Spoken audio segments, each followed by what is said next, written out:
சகோதர சகோதரிகள் அனைவருக்கும் நம்முடைய பிதாவாகிய தேவனாலும் நம்முடைய இரட்சகராகிய இயேசு கிறிஸ்துவினாலும் கிருபையும் சமாதானமும் உண்டாவதாக என்கிற அன்பின் வாழ்த்துதலோடு கூட ஒரு பாடத்துக்குள்ளாக நம்ம கடந்து போகலாம். இப்போ நம்ம பார்க்க போகிற ஒரு பாடத்துடைய தலைப்பு தூப வர்க்கம். அந்த தூப வர்க்கத்தை குறித்து பைபிளில் என்ன சொல்லப்பட்டிருக்குது, அது எதற்காக யூஸ் பண்ணப்படுது, இதை குறித்து நம்ம என்ன பண்ணலாம்னா இதோடைய ஆவிக்குரிய காரியங்களை சில மணி நேரங்களை என்ன பண்ணலாம்னா தியானிக்கலாம். அப்போ நம்ம நல்லா தெரியும், ஆசாரிப்பு கூடாரத்தில் தேவன் அநேக பிரமாணங்களையும் இந்த ஆசாரிப்பு கூடாரம் எதற்கு நிழலாக கொடுக்கப்பட்டிருக்கிறார் எல்லாமே நமக்கு தெளிவாக தெரியும். அந்த ஆசாரிப்பு கூடாரத்தில் நமக்கு நல்லா தெரியும் பலிபீடம், தண்ணி தொட்டி, வேற என்ன பரிசுத்த ஸ்தலம், மகா பரிசுத்த ஸ்தலம், அதில் சமூகத்து அப்பம், குத்து விளக்கு, தூபபீடம் இப்படி நிறைய இருக்கும். இதில் எந்தெந்த அளவில் எந்தெந்த மெத்தடில் செய்யணும் அப்படின்னு தேவன் ஒவ்வொன்றையுமே ரொம்ப எச்சரிப்பாக அவர் சொல்லியிருக்கார். அதில் மேஜையில் வைக்கப்படும் அந்த அப்பங்களை குறித்தும் அது எந்த விதத்தில் செய்யணும் அப்படின்னு தெளிவாக சொல்லியிருக்கார். குத்து விளக்கை எப்படி செய்யணும்னா அந்த குத்துவில் இருக்கிற ஊற்றுற அந்த ஆயிலை எப்படி செய்யணும் அப்படின்னு ஒவ்வொன்றுக்குமே ஒரு வழிமுறைகளை அங்கே தேவன் அங்கே என்ன பண்ணியிருக்காருன்னா சொல்லி கொடுத்துருக்கார். அந்த விதத்தில் நமக்கு தெரியும் தூபபீடம் சித்தி மரத்தால் செய்யப்பட்டது. சித்தி மரத்தில் செஞ்சு பொன் தகட்டால் என்ன பண்ணணும்னா அந்த தூபபீடத்தை என்ன பண்ண அங்கே கவர் பண்ணப்பட்டிருக்கணும்னு பார்க்குறோம். அப்போ இந்த தூபபீடத்துடைய ஒரு பர்பஸ் எதுக்காக அங்கே கொடுக்கப்பட்டிருக்கு அப்படின்னு பார்க்கும்போது வாசிக்கலாம். யாத்ராகமம் 30:7. யாத்ராகமம் 30:7 ஆரோன் காலைதோறும் அதன் மேல் சுகந்த தூபம் காட்ட வேண்டும். மாலையில் விளக்கேற்றும் போதும் அதன் மேல் தூபம் காட்ட கடவன். விளக்குகளை விளக்கும் போதும் அதன் மேல் தூபம் காட்ட வேண்டும். தூப வர்க்கம் என்பது ரொம்ப எளிமையாக நம்ம புரிஞ்சுக்கணும்னா இந்த வீட்டில் யூஸ் பண்ணுறாங்களே சாம்பிராணி, இதுதான் தூப வர்க்கம், ரொம்ப எளிமையாக. ஓகேங்களா? அப்போ இந்த ஆசாரிப்பு கூடாரத்தில் யூஸ் பண்ணுற எல்லாத்தையுமே தேவன் ஒரு நடைமுறையும் ஒரு முறைகளையும் கொடுத்துருக்காருன்னா கண்டிப்பாக அந்த தூப வர்க்கத்தில் என்ன பண்ணிக்கணும், தேவன் ஒரு முறைகளை அவர் கொடுத்துருக்கணும். அப்போ கண்டிப்பாக இந்த தூப வர்க்கத்தையும் தேவன் எவ்வாறு செய்யணும், எந்த விதத்தில் அதை பயன்படுத்தணும், இந்த தூப வர்க்கத்துடைய ஒரு முக்கியம் என்ன அப்படின்னு நம்ம பார்க்க போகிறோம். அப்போ இந்த தூப வர்க்கம் என்பது ஏதோ ஒரு சம்பிரதாயத்துக்காக செய்யப்பட்ட ஒரு அங்கே பொருள் அல்ல. இது எப்படி செய்யப்பட்டிருக்குன்னா பல தரப்பட்ட இடங்களிலிருந்து சேகரிக்கப்பட்ட ஒரு பொருட்களுடைய ஒரு கலவை தான் இந்த தூப வர்க்கம், இந்த சாம்பிராணி சொல்லக்கூடிய ஐட்டம். அப்போ இந்த தூப வர்க்கத்தை எப்படி செஞ்சாங்க, அதோடைய பயன்பாடு என்ன, அதோடைய ஆவிக்குரிய விளக்கம் என்ன நம்ம பார்க்க போகிறோம்.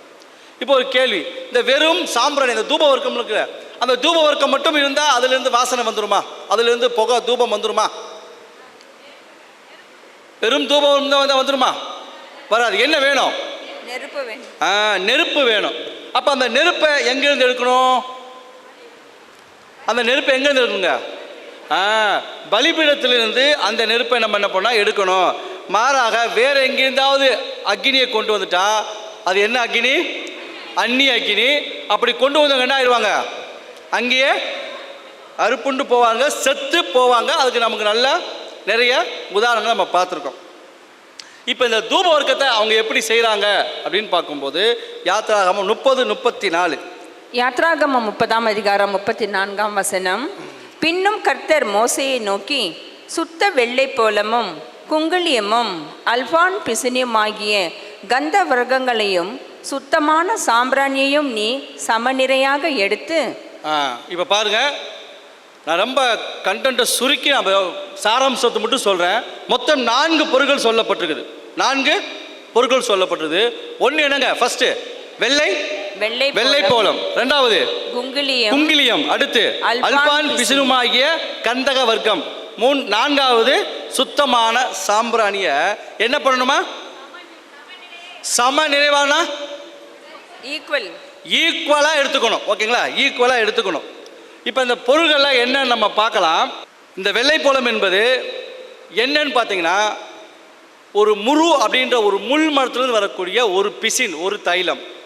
ஒரு மரத்தில் முரு அப்படின்ற ஒரு முள் மரத்துலேருந்து வரக்கூடிய ஒரு தைலம். இது எப்படி இதோடைய எபிரேய சொல்லே பார்த்தீங்கன்னா துளிகள் அல்லது சிந்துதல் சொல்லப்படுது. அப்போ அந்த முள் மரத்துலேருந்து வரக்கூடிய ஒரு டிராப் அது வெளியில் இருக்கிற காற்று பட்டோனவே அந்த தைலம் அந்த பிசின் என்ன ஆகும்னா இறுகிரும். இதுதான் ஃபஸ்ட்டு பாயிண்ட். அப்போ வெள்ளைப்போளம் என்பது அந்த முரு என்கிற அந்த மரத்திலிருந்து, முள் மரத்திலிருந்து வரக்கூடிய அந்த தைலம், அந்த பிசின் வெளியில் காற்று பட்ட உடனே என்ன ஆயிருமா, இறுகிரும். அதை எடுத்து தான் இந்த வெள்ளைப்போளம் என்ன பண்ணப்படுதுன்னா உருவாக்கப்படுது. அப்போ முதலாவது வெள்ளைப்போளம், ரெண்டாவது குங்கிலியம் அப்படின்னு பார்க்குறோம். நம்ம இந்த வார்த்தையை கேள்விப்பட்டோமா இல்லைல்ல? இது என்னவா இருக்கும்? சங்கு சிப்பின்னு சொல்லுவாங்கள்ல, சங்கு சிப்பி. இந்த கடல்லேருந்து கிடைக்குதுல்ல, இது ஒரு கடல்வாழ் உயிரினம். இந்த கடல்வாழ் உயிரினமாகிய அந்த சங்கு சிப்பி, இன்னும் சொன்னால் கிளிஞ்சல்னு சொல்லுவாங்க. இதை கடல்லேருந்து எடுத்து அதுக்குள்ளே இருக்க அந்த அந்த அன்வான்ட் திங்ஸ் எல்லாம் க்ளீன் பண்ணிட்டு அந்த மேலே இருக்கிற ஓடு இருக்குது பார்த்தீங்களா, அந்த ஓடை அடித்து நொறுக்கி பண்ணுனா அதுதான் குங்கிலியம். ஓகேங்களா? அந்த சிப்பி அதுதான் குங்கிலியம்னு பார்க்குறோம்.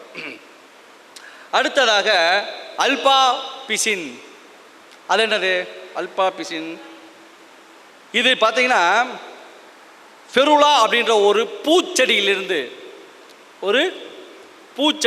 வரக்கூடிய ஒரு பிசின் பார்க்குறோம்.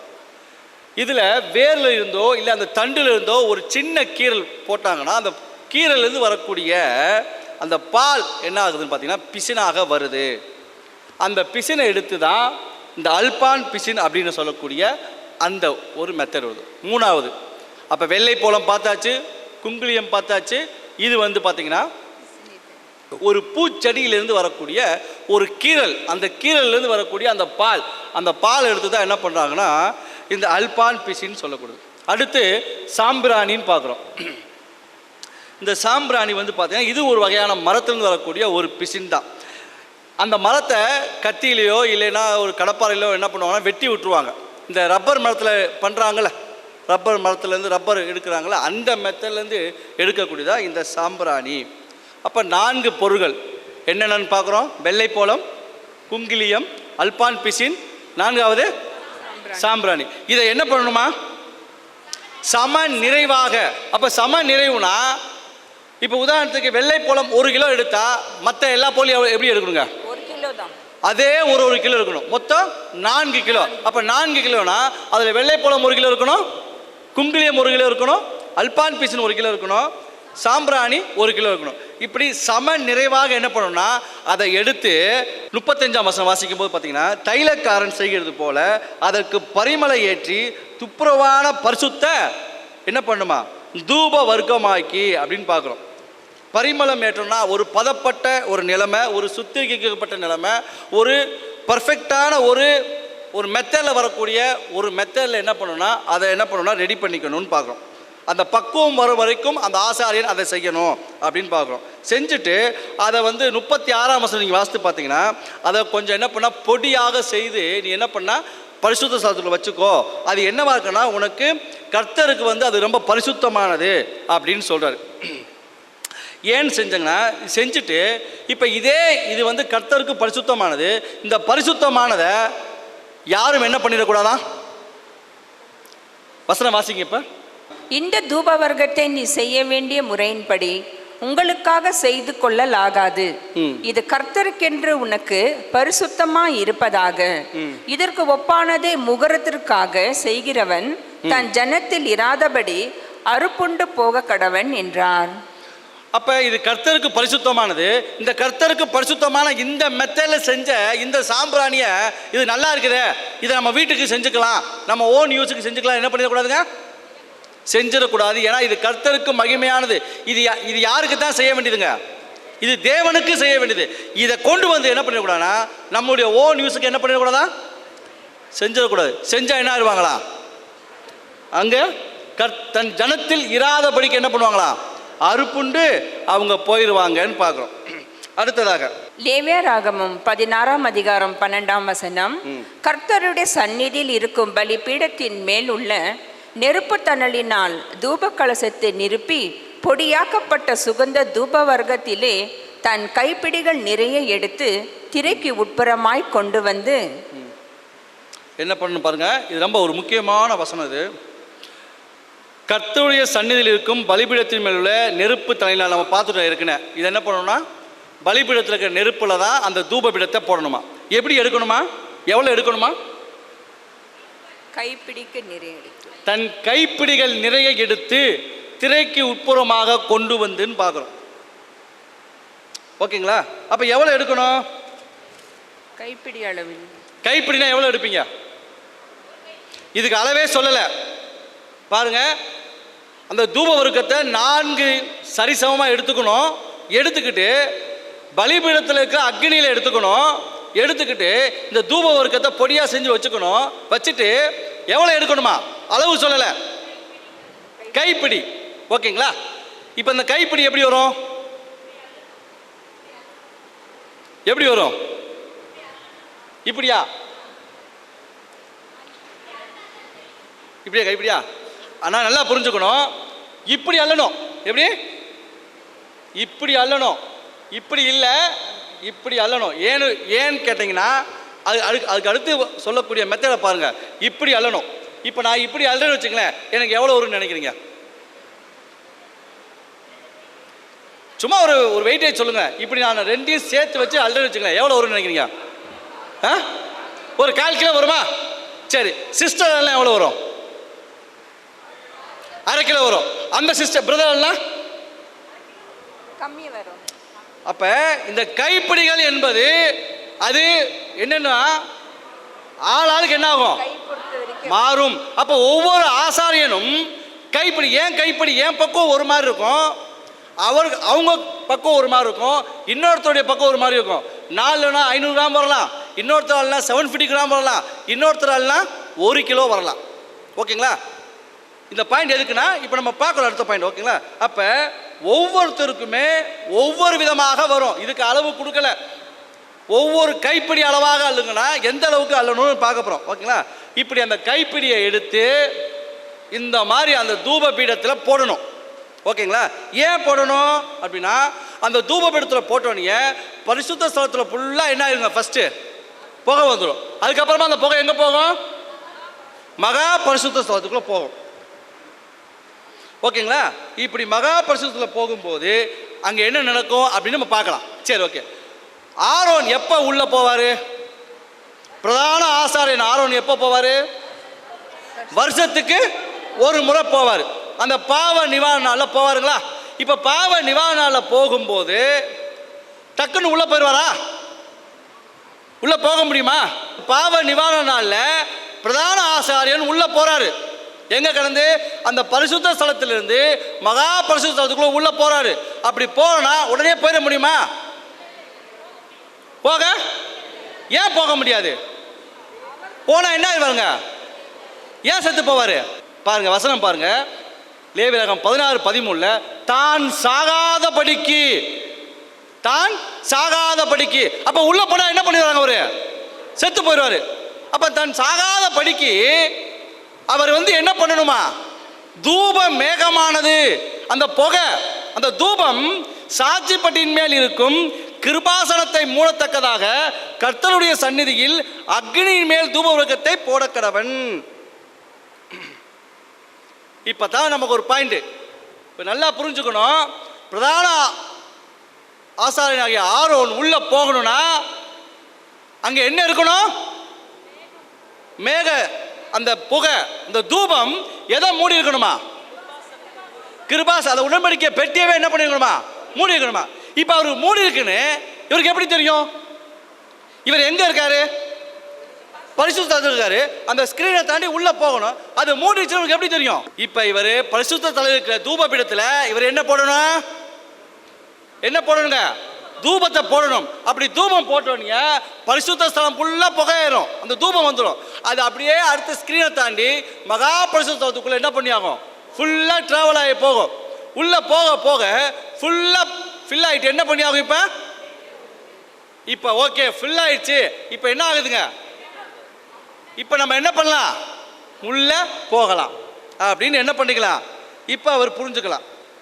ஒருவேளை இவர் அந்த தூபமே அந்த உடன்படிக்கை பெட்டியை மூடாம உள்ள போயிட்டார்னா இவர் என்ன ஆயிடுவாரு?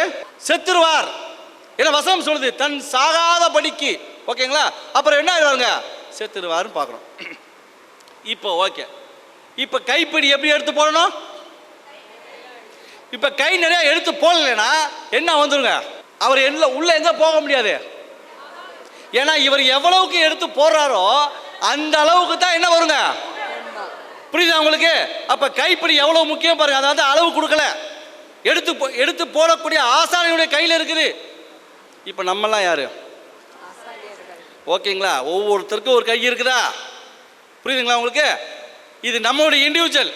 இப்ப நம்ம எவ்வளவு தூபத்தை எடுத்து போட போறோமோ, இப்படி நம்ம இவ்வளவும் எடுத்து போடலாம், இப்படியும் எடுத்து போடலாம். இப்படி எடுத்து போட்டால் புகை வருமா வராதா? வருமா? இப்படி தாண்டி கூட என்ன பண்ணுவாங்க, வராது. ஆனால் இவ்வளவு எடுத்து போட்டோம்னா அது என்ன ஆகுங்க, பரிசுத்த ஸ்தலம் அது ஃபுல்லாக ஃபில் ஆகிட்டு மகா பரிசுத்த ஸ்தலத்துக்கு போயிட்டு அதுவும் ஃபில் ஆனால் தான் தன் சாகாதபடிக்கு இவர் என்ன பண்ண முடியும். ஆரோன் உள்ள போயிட்டு ஓகேங்களா, காலையில் ரத்தத்தையோ ஆற்று ரத்தத்தையோ போய் தெளிச்சுட்டு வர முடியும். ஒருவேளை அங்கே தூபம் இல்லைன்னு சொன்னால் ஆரோன் என்ன பண்ணிடுவாங்க, அங்கே செத்து போயிடுவார், சாகாதபடிக்குன்னு பார்க்குறோம். அப்போ எந்த அளவுக்கு அந்த தூபத்தை எடுத்து போகிற அந்த கான்செப்ட் இருக்குன்னு நம்ம புரிஞ்சுக்கணும். அப்போ எவ்வளவுக்கு எவ்வளோ நம்ம போடணுமோ அவ்வளவுக்கு அவ்வளவு அங்கே தூபம் அந்த புகையானது அங்கே எழும்பும்.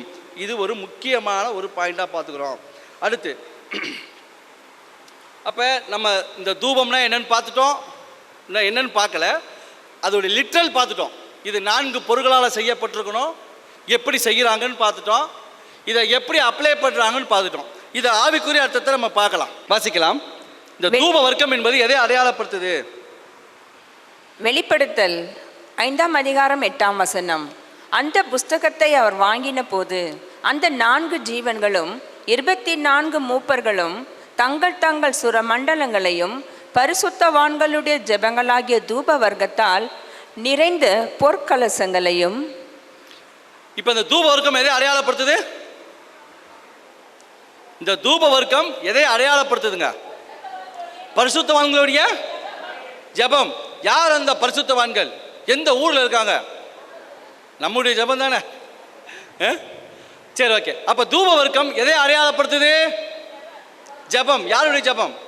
நானும் நீங்களும் எல்லாரும் செய்கிற பரிசுத்தவங்க நம்ம செய்கிற ஜெபத்தை அதை அடையாளப்படுத்துது. இன்னொரு வசனம் பார்க்கலாம் பாருங்க, சங்கீதம் 141:2 2ஆம் வசனம்.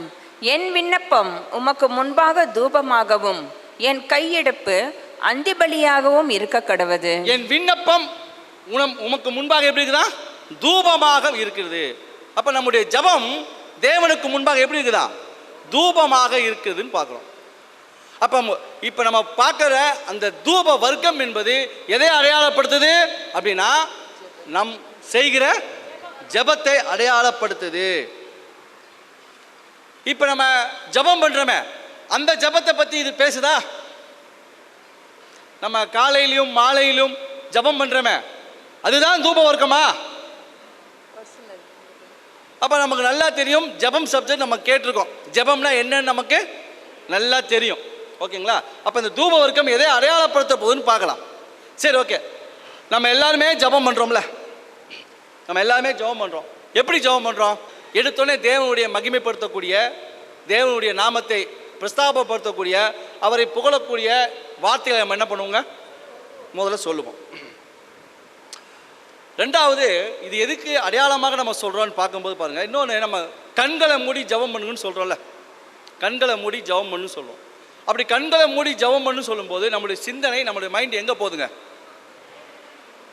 தேவனிடத்திலே போதா? நம்முடைய எல்லாருடைய திங்கிங்கும் எப்படி போகும்னா, தேவனுக்கு முன்பதாக நம்ம நிற்கிற மாதிரி தோணும்.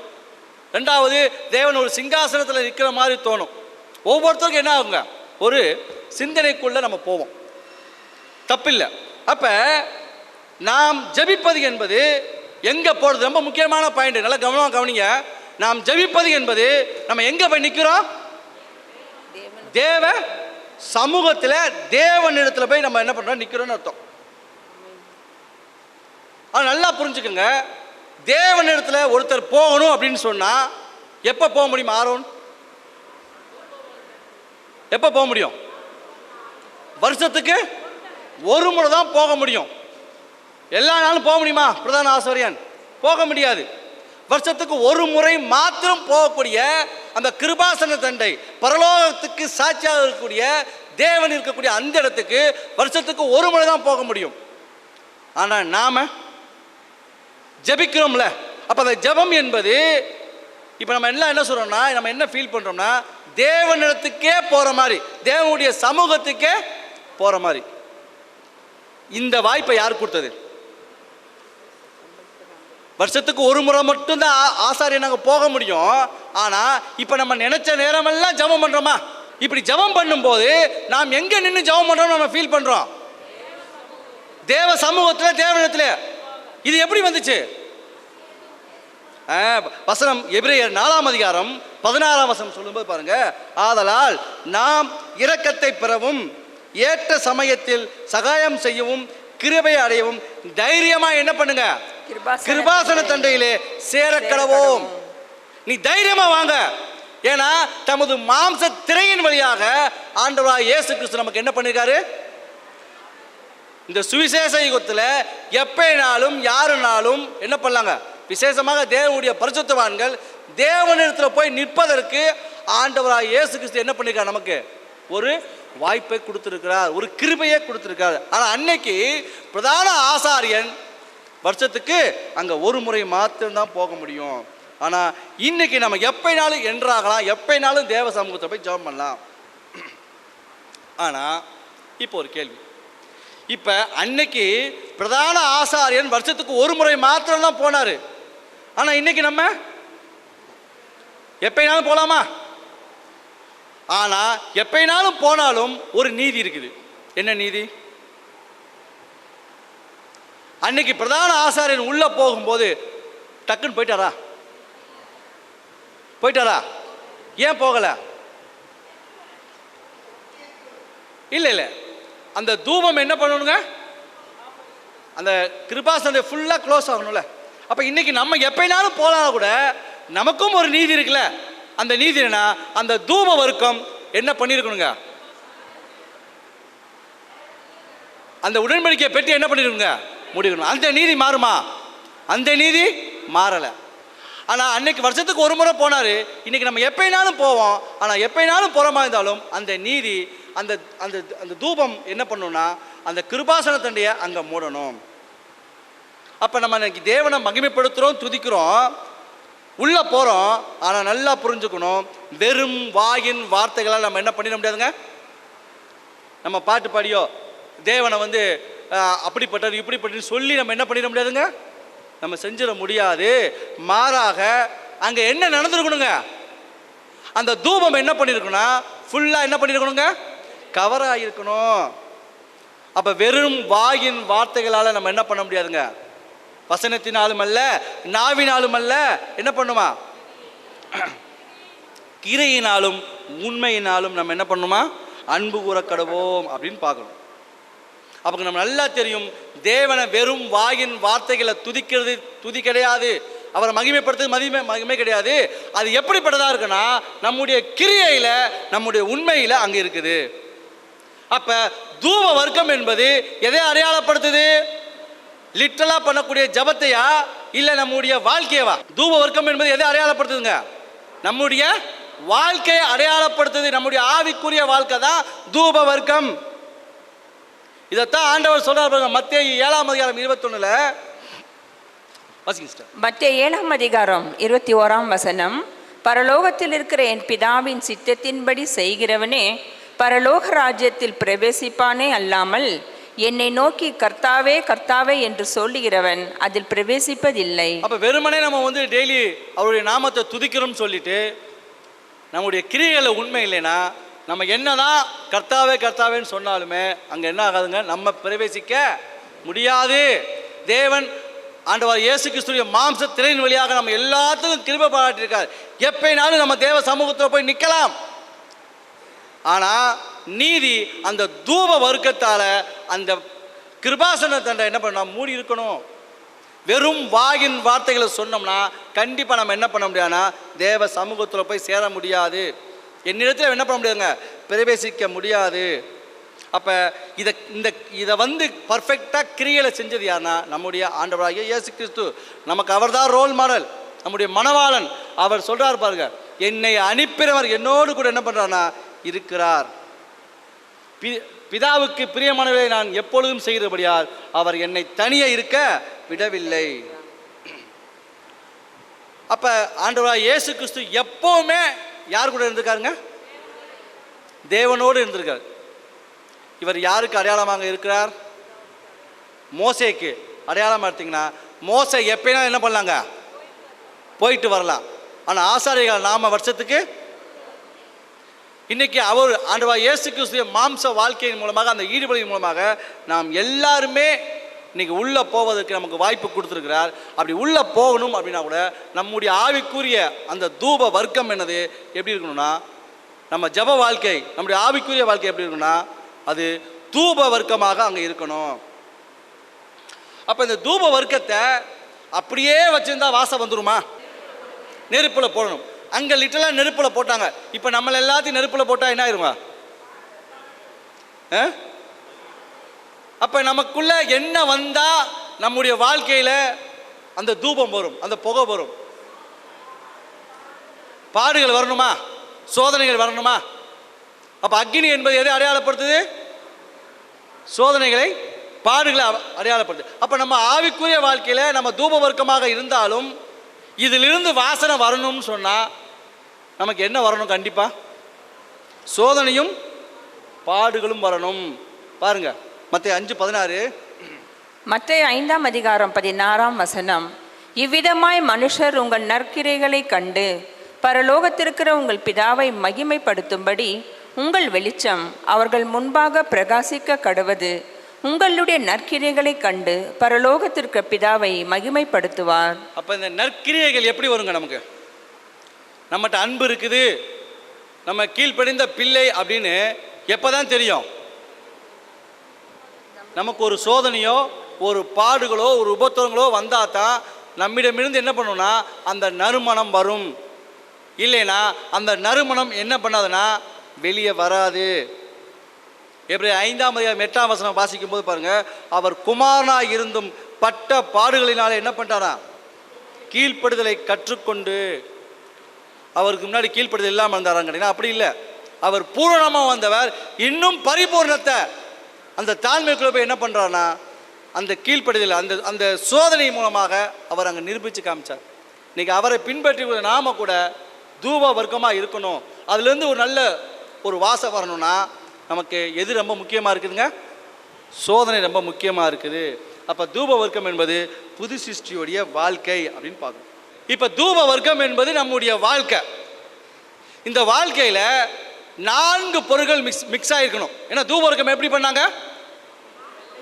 4 பொருட்கள் இருந்துச்சா? ஃபர்ஸ்ட் என்னது? வெள்ளை போலம். 2வது குங்குலியம், அல்பான் பிசின், சாம்பிராணி. இந்த 4 பொருளுடைய கலவை தான் எதுங்க? தூப வர்க்கம். புரியுதுங்களா? அப்போ இப்போ நம்ம தூப வர்க்கம் ஆவிக்குரிய வாழ்க்கையில் நம்முடைய ஆவிக்குரிய வாழ்க்கைன்னு பார்த்துட்டோம். அப்போ இந்த ஆவிக்குரிய வாழ்க்கையில் இது 4 மிக்ஸ் ஆகிருந்தா தான் என்ன ஆகுங்க? அப்போ வெள்ளை போலம் எதை அடையாளப்படுத்துது? அந்த குங்குலியம் எதை அடையாளப்படுத்துது? அல்பான் பிசின் எதை அடையாளப்படுத்துது? சாம்பிராணி எதை அடையாளப்படுத்துது? இந்த 4ம் சேர்ந்தது தான் தூப வர்க்கம். அப்போ நம்முடைய ஆவிக்குரிய வாழ்க்கையில் இந்த 4ம் மிக்ஸ் ஆகிருக்கணுமா? அது எப்படி மிக்ஸ் ஆகிருக்கணுமா? ஈக்குவலாக இருக்கணுமா? இப்போ வெள்ளை போலம் என்பது எதை அடையாளப்படுத்துது அப்படின்னா, வெள்ளை போலம் அங்கே விசுவாசத்தை அடையாளப்படுத்துதுன்னு பார்க்குறோம். நிறைய நம்ம சொல்ல முடியாது, ரொம்ப எளிமையாக சொல்ல பாருங்க. அந்த ஒரு முச்செடியிலிருந்து அந்த வரக்கூடிய திரவம் பாருங்க, ஒரு லிக்விடு, ஒரு திரவம், ஒரு சொட்டு வெளியே வருது. அது காற்றுல பட்டோடனே அது என்ன ஆயிருமா? ஈரிக்கிறோம். காற்றுல பட்டோடனே ஈரிக்கிறோம். இதுதான் இதுக்கான குழுவா சகோதரர் நம்ம கொடுக்குறாங்க. அப்போ இன்னைக்கு இங்கே கூட பலவிதமான காற்றுகள் இருக்குல்ல. இந்த காற்றுகளில் அலைகளை போல நம்ம அலையாம ஒரு இடத்துல இருக்கிறோமா? எதுலங்க? அன்புடன் சத்தியத்தை கை கொண்டு. என்ன விதமான காற்று அடித்தாலும் நம்ம என்ன பண்ணுறது இல்லைங்க? வழி விலகி போகிறதில்ல. ஒரு இடத்துல நிற்கிறோம்ல, அதுக்கு பேர் என்னங்க? விசுவாசம். என்ன காற்று அடித்தாலும். அப்போ விசுவாசத்தை கொடுத்து உங்களுக்கு சொல்ல வேண்டிய அவசியம் இல்லை. விசுவாசம் என்பது கண்ணில் ஒரு பார்க்காத ஒரு விஷயம். அப்படிப்பட்ட ஒரு வாழ்க்கைக்குள்ள நம்ம வாழ்ந்து கொண்டு இருக்கிறோமா? எப்படிப்பட்ட விசுவாசம்னா, அங்கே பாபிலோனில் அந்த 3 நண்பர்கள் இருக்காங்களே, அவரை அக்னியில் போடும்போது அவர்கள் சொன்ன வார்த்தையை இன்னைக்கு நானும் நீங்களும் சொன்னோம்னா நம்ம அப்படிப்பட்ட விசுவாசத்தில் இருக்கோம். என்ன வார்த்தை சொன்னாங்க அவங்க? என்னை தேவன் விடுவித்தாலும் விடுவிக்காவிட்டாலும் நான் தேவன் என்ன பண்ண மாட்டேன். இன்னைக்கு நமக்குள்ள அப்படிப்பட்ட விசுவாசம் இருக்கான்னு நம்ம என்ன பண்ணலாங்க, ஒரு கேள்வி. ஓகேங்களா? அடுத்ததாக குங்கிலியம் அப்படின்னு பார்க்குறோம். இந்த குங்கிலியத்தோட ப்ராசஸ் என்னன்னு பார்த்தோம். இந்த குங்கிலியம் எதை அடையாளப்படுத்துது அப்படின்னா, இந்த குங்கிலியத்தை எப்படி ரெடி பண்ணுறாங்க? எங்கேருந்து எடுக்கிறாங்க? கடல்லேருந்து எடுக்கிறாங்க. எடுத்து உள்ளே இருக்க தேவையில்லாத அன்வான்ட தூக்கி எல்லாம் போட்டுட்டு இந்த மேலே இருக்கிறது என்ன பண்ணுறாங்க, அடித்து உடைக்கிறாங்க. ஓகேங்களா? இப்போ நம்மளை கூட எங்கேருந்தோ தான் எடுத்து வந்தாங்க. எங்கே இருந்துங்க? கடல் என்னும் உலகத்திலேருந்து நம்மளை கூட என்ன பண்ணாங்களா, பிரித்து எடுத்து வந்தாச்சு. அப்படி பிரித்து எடுத்து வந்துட்டா போதுமா? என்ன பண்ணணுமா? உடைக்கணும். அப்படி உடைச்சாதான் இது நமக்கு என்ன ஆகும்னா குங்கிலியமாக மாறுமா. இப்போ எல்லாம் கடல்லேருந்து பிரிக்கப்பட்டு இங்கே வந்து உட்காரப்பட்டாச்சு. அப்படியே வீட்டுக்கு போயிட்டா நம்ம குங்குலியமாக என்ன பண்ண முடியாதுங்க, மாற முடியாது. அப்போ என்ன பண்ணணுமா, நம்மளை அடித்து உடைச்சி தூளாக்கணும். இந்த அடித்து உடைச்சி தூளாக்குறதுல என்ன வரப்போகுதுங்க பாருங்க. சங்கீதம் 51:16. 51ஆம் சங்கீதம் 16ஆம் வசனம். பலியை நீர் விரும்புகிறதில்லை, விரும்பினால் செலுத்துவேன். தகன பலியும் உமக்கு பிரியமானதல்ல. தேவனுக்கு கேட்கும் பலிகள் என்னவா? நொறுங்குண்ட ஆவிதான். தேவனே, நொறுங்குண்டதும் நறுங்குணமான இருதயத்தை நீ புறக்கணிக்கிறேன் மகன். அப்போ இன்னைக்கு அன்புக்குரியவர்களே, நம்ம சபைகளுக்குள்ளே வந்துட்டோம். ஆனால் தேவன் என்ன எதிர்பார்க்கிறான்னா, அந்த நொறுங்குண்டதும் நறுங்குண்டதுமான இருதயத்தை எதிர்பார்க்கிறான். எப்படி அந்த சிப்பி அந்த கடல்லேருந்து பிரிக்கப்பட்டாலுமே அடித்து உடைக்கும் போது தான், அது பவுடர் ஆகும் போது தான் அது குங்கிலியமாக மாறுது. அப்போ இன்றைக்கி நம்ம கூட இந்த உலகத்திலிருந்து பிரித்தெடுக்கப்பட்டுட்டோம். அப்படி பிரித்தெடுக்கப்பட்டாலும் தேவன் இங்கே நம்மகிட்ட என்ன எதிர்பார்க்குறான்னா, என்ன எதிர்பார்க்குறாங்க? நொறுங்குண்டதும் நறுங்குண்டதுமான இந்த இருதயம் எதற்காக வரணும்? இதிலிருந்து என்ன வரும்? நம்முடைய இருதயங்கள் நொறுங்கி இருக்கா? நம்மளை ஒருத்தர் காயப்படுத்தும் போது, நம்மளை ஒருத்தர் புறக்கணிக்கும் போது, நம்மளை ஒருத்தர் வெறுக்கும் போது நம்முடைய இருதயங்கள் உடையுதா இல்லைங்களா? நொறுக்கப்படுறோமா இல்லைங்களா? அந்த நொறுக்கப்பட்ட அந்த இருதயத்திலிருந்து என்ன வெளிப்படுமான்னு கேட்டிங்கன்னா, ஒரு உண்மையான தாழ்மை, ஒரு பியூரிட்டியான தாழ்மை வருமா, ஒரு ஹம்பிள்னஸ் வருமா. எந்த இருதயம் உடைக்கப்பட்டிருக்குதோ அந்த உடைக்கப்பட்ட இருதயத்திலிருந்து வெளிவருமா ஒரு தாழ்மை. இது என்ன அப்படின்னா, நல்லா புரிஞ்சுக்குங்க. உண்மையாக யார் ஒருவர் காயப்பட்டிருக்காங்களோ அந்த காயப்பட்டவர் நினைப்பாராம், இந்த மாதிரி பிரச்சனை அவங்களுக்கு என்ன பண்ணக்கூடாது. கரெக்டு தானே? உண்மையாகவே நம்ம காயப்பட்டிருக்கிறோம்னு சொன்னால், ஒரு பிரச்சனைக்குள்ள இருக்கோம்னு சொன்னால், இந்த பிரச்சனை இன்னொருத்தருக்கு என்ன பண்ணக்கூடாதுங்க, வரக்கூடாது சொல்லுவாங்களே. நம்ம உலகத்திலே சொல்லுவாங்க, என் எதிரிக்கு கூட. அப்போ யார் ஒரு உண்மையாக நொறுக்கப்பட்டிருக்காங்களோ அந்த நொறுக்கப்பட்ட இருதயத்திலிருந்து வெளிவருவது உண்மையான தாழ்மை. அப்படி உண்மையான தாழ்மைக்குள்ள யார் இருக்காங்களோ அந்த உண்மையான தாழ்மைக்குள்ளிருந்து வெளிவருவதா அகாபே அன்புன்றார் சகோதரர். அப்போ இது ஒரு ப்ராசஸ். அப்போ நல்லா புரிஞ்சுக்கணும், நமக்குள்ள அகாபே அன்பு வரணும்னு சொன்னால் நம்ம ஒரு தாழ்மைக்குள்ளே போகணும். நம்ம தாழ்மைக்குள்ளே போகணும்னு சொன்னால் நம்முடைய இருதயங்கள் என்ன பண்ணப்பட்டிருக்கணுமா, நொறுக்கப்பட்டிருக்கணும். அப்படி நொறுக்கப்படணும்னா நம்மளை ஒருத்தர் வெறுத்திருக்கணும். இது ஒரு ப்ராசஸ். அப்போ இங்கே யார் ஒருவர் வெறுக்கப்படுறாங்களோ அவங்களுடைய இருதயங்கள் நொறுக்கப்படுது. அப்படி நொறுக்கப்பட்ட இருதயத்திலிருந்து தாழ்மை வருது. அந்த தாழ்மையிலிருந்து தான் வரக்கூடியது அன்பு. என்ன அன்பு? என் பிள்ளைகளிடத்திலிருந்து என் பிள்ளை, என் மனைவி, என் சொந்தம், என் சபை, என் சகோதரர், எனக்கு ஃபேவரான சகோதரர், எனக்கு ஃபேவரான சகோதரி, அப்படிப்பட்ட அன்பா? அப்படி இல்லை. எந்த விதமான பிரதிபலனும் பாராத ஒரு அன்பு. அது எதை அடையாளப்படுத்துது? இந்த குங்கிலியத்தை அடையாளப்படுத்துது. இந்த அன்பு நமக்குள்ள இருக்கணும்.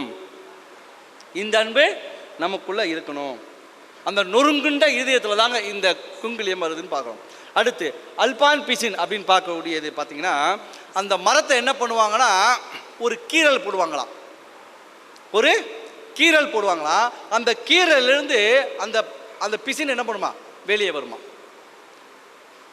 அப்போ இங்கே சகோதரர் சொல்கிற என்ன சொல்கிறாங்கன்னா, இந்த அல்பான் பிசின் எதை அடையாளப்படுத்துதுன்னு பார்க்கும்போது, ஒரு கீறல், அந்த கீறலுக்கு அது தன்னை என்ன பண்ணால் முழுசாக ஒப்படைச்சு எந்த விதமான ஒரு இதுவும் பண்ணாமல் அந்த பிசினை கொடுக்குற மாதிரி, நம்மை ஒருத்தர் இங்கே காயப்படுத்தும் போதோ உபத்திரப்படுத்தும் போதோ எந்த விதமான ஒரு காரியமும் இல்லாமல் தேவன் அனுமதித்திருக்கிறான்ற ஒரு கீழ்ப்படுதலுக்குள்ளே போயிடணுமா. அப்போ கீழ்ப்படுதல் எங்கேருந்து வரும்னு பார்த்தீங்கன்னா, ஒரு உபத்திரத்திலிருந்து தான் வரும். வசனம் வாசிக்கலாம் பாருங்க, எபிரேயர் 2:10. எபிரேயர் 2:10.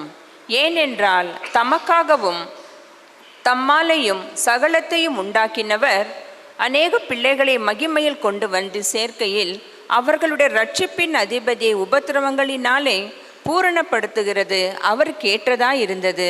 அப்போ உபத்திரவங்களால தான் என்ன பண்ண முடியுமா, பூரணப்பட முடியும். அந்த உபத்திரத்துக்கு நம்ம ஒப்பு கொடுக்கும் போது தான் நம்ம என்ன பண்ண முடியுங்க, கீழ்ப்படியும் போது தான் அங்கே ஒரு பூரணம் வரும். அப்படியே ஆப்போசிட்டில் வாங்களேன், ஆதாம் ஏவாள் பரிபூர்ணமாக படைக்கப்பட்டாங்க, இந்த பழத்தை சாப்பிடாங்கன்னு சொன்னாங்க, அப்போ கீழ்ப்படியாமைக்குள்ள போனாங்க. அப்போ கீழ்ப்படியாதனால அங்கே பரிபூர்ணத்துலேருந்து எங்கே வந்துட்டாங்க, ஒரு ஒரு அபூர்வத்துக்கு வந்துட்டாங்க. இப்போ அபூர்வத்துலேருந்து பரிபூர்ணத்துக்கு வரணும்னா அப்படியே ரிவர்ஸில் வாங்க, என்ன பண்ணணும், ஒரு கீழ்ப்படியணும். அந்த கீழ்ப்படி எதில் வருதுன்னு பார்த்தீங்கன்னா, ஒரு உபத்திரங்களில் தான் அந்த பரிபூர்ணமே அங்கே வருதுன்னு பார்க்கும். அப்போஸ்தலர் 14:22. அப்போஸ்தலர் 14:22. சீஷருடைய மனதை திடப்படுத்தி விசுவாசத்திலே நிலைத்திருக்கும்படி அவர்களுக்கு புத்தி சொல்லி, நாம் அநேக உபத்திரவங்களின் வழியாய் தேவனுடைய ராஜ்யத்தில் பிரவேசிக்க வேண்டும் என்று சொன்னார்கள். நாம் அநேக உபத்திரங்களின் வழியாய் தேவனுடைய ராஜ்யத்தில் என்ன பண்ணுமா. அப்போ இங்கே உபத்திரம் இல்லாமல் நாம் என்ன பண்ண முடியாது, தேவனுடைய ராஜ்யத்தை பிரவேசிக்க முடியாது அப்படின்னு பார்க்குறோம். ஓகேங்களா.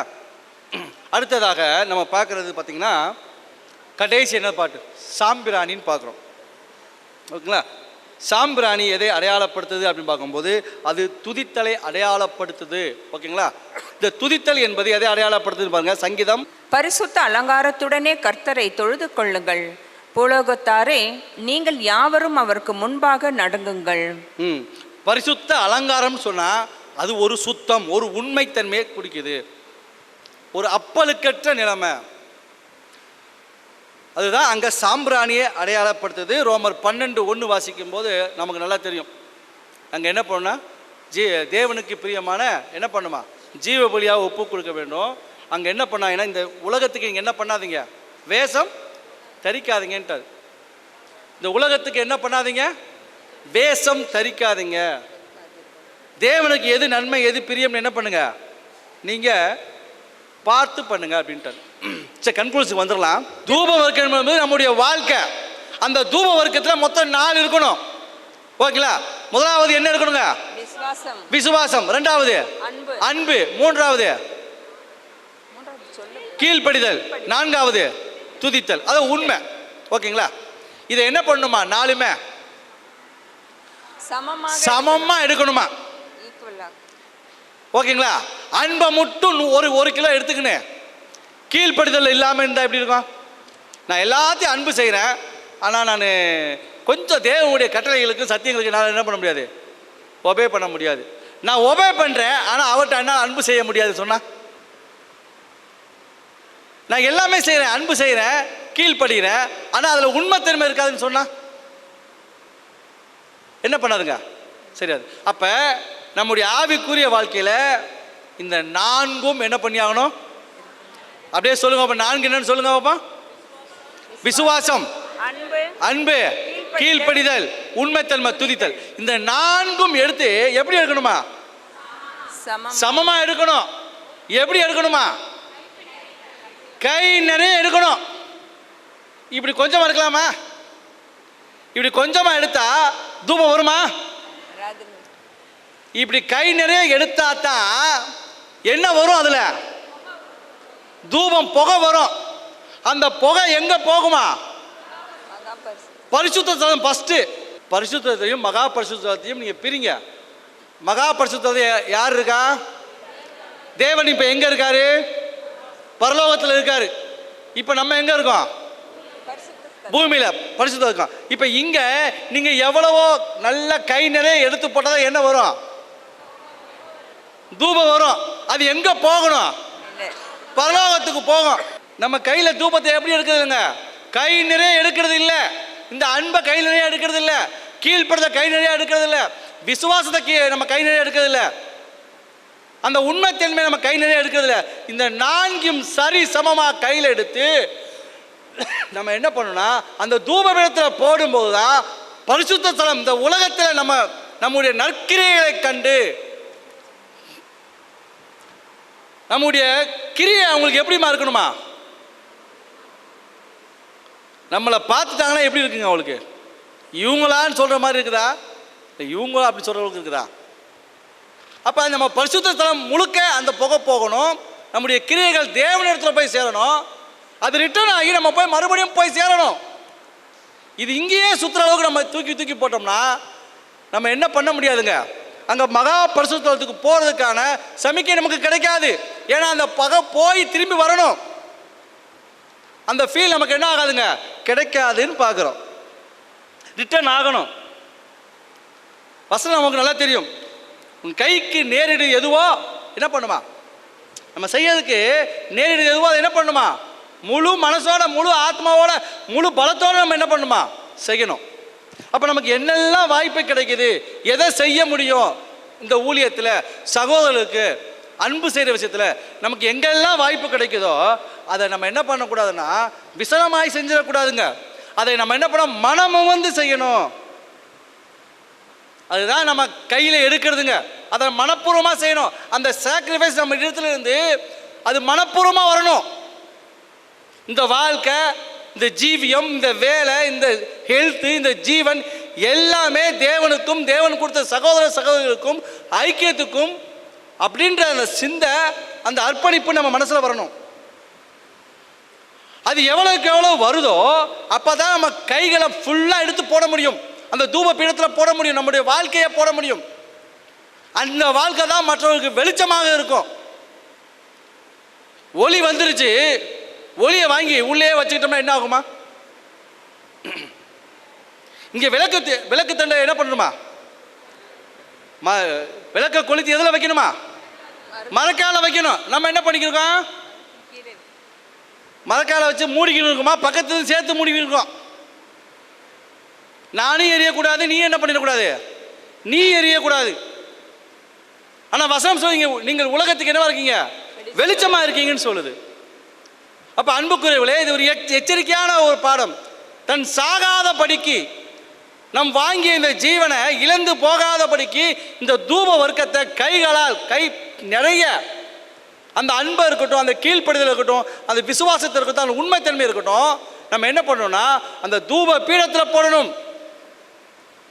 அப்படி போடும்போது அதிலிருந்து வரக்கூடிய தூபம் என்ன பண்ணா அது தேவனிடத்தில் போய் சேரும். அந்த கிரியைகள் அங்கே சேரும்போது நாம் பரலோகத்துக்கு போவதற்கு தேவன் அங்கே பிரியப்படுவார். மாறாக கையில் எடுத்து போடாமல் நம்ம பார்த்துக்கினே இருந்தோம்னா நம்ம கடைசியில் எங்கே தான் இருக்கணும், பரிசுத்தத்திலே தான் நம்ம இருக்கிற மாதிரி, கடைசி வரை இந்த பூமியிலே இருக்கிற மாதிரி தான் இருக்கிறது. பரலோகத்துக்கு தேவன் விரும்பின இடத்துக்கு நம்ம என்ன பண்ண முடியாதுங்க, நம்ம போய் சேர முடியாது. ஓகேங்களா?